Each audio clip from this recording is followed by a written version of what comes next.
This is the best of the week on Relevant Radio. Now, just who was St. Blaise? Why do we bless throats on this day? And what do candles have to do with it anyway? And what exactly is a blessing? Joining us as our spiritual director today is Father Joseph Illo. In addition to serving as the pastor, star of the Sea Parish in San Francisco, Father Illo also gives retreats to Mother Teresa's missionaries of charity around the world. Welcome back, Father Illo, and happy Feast of St. Blaise to you. Thank you, Patrick, and welcome to everyone to the show. On this topic of blessings, I just gave the blessing of the throats to Mother Teresa's sisters. Speaking of them, they were delighted. I came in for Mass, and there were the candles, and the sisters looked at me like, "You're going to bless our throats, right, Father?" Yes, with great joy. Yes. Well, we don't have a lot of local masses around us. Many priests take the Mondays off around here, so but I made a trek through the snow over to a parish about half an hour away just to get my throat blessed today, and it was a great honor. But let's start off. I mean, why? Why St. Blaise? Why do we bless throats on this day, and why do we use candles to do it, Father? St. Blaise's Day, the day after Candlemas, the feast of the presentation of Jesus in the temple, where we blessed candles, and boy, I blessed a lot of candles yesterday at all of our masses. People just brought cartloads of candles up because they want the blessing. They want to take that blessing back to their own home.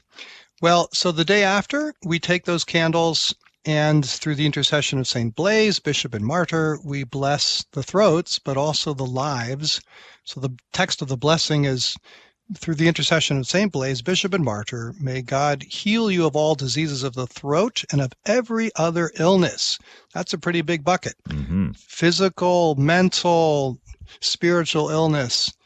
So where did this come from? Well, Blaise was a physician in a town called Sebast in what was then Armenia. It's now Sivas, central Turkey, population 350,000. But it was smaller then, and he was a physician who had the gift of healing of the body and the mind. But the people wanted him for their bishop, so he became bishop of that town and then brought about a lot of spiritual healing.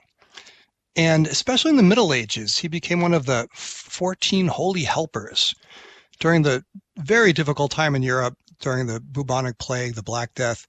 People were crying out to heaven for help. They were helpless without God, and they knew it. They were beggars at the throne of grace, and they called out.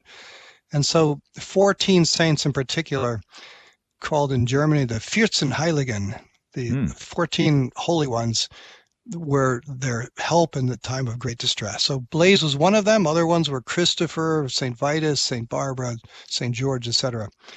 But Blaise, that tradition of receiving the blessing after Candlemas just grew and in the church's tradition, and people loved it so much that we can't live without it now. We need the blessing. So we've got 5 masses in the parish today: the school mass, the sisters mass, and people are flocking for their throat blessings. It's amazing how popular this is. Any idea? I mean, is it just because, well, people want the blessing, but any idea why it's so popular? I mean, I won't say it rivals Ash Wednesday, but it brings to mind at least Ash Wednesday and why it's so popular. This is one of those days where you get something for free. People want this. So Ash Wednesday, Palm Sunday, it's one of those days. Yeah. We just need holiness. We need objects of devotion in our schools, in our homes. And I think that's why people want the touch and to feel those beeswax candles on your throat and hear the sonorous words of the priest calling down God's blessings upon you. It's a very powerful thing. So why wouldn't we want it? This entire episode of The Inner Life is on the Relevant Radio app. The Relevant Radio app is completely free and updated daily with fresh articles, podcasts, and prayers. Don't delay. Download the app today. And thanks for listening.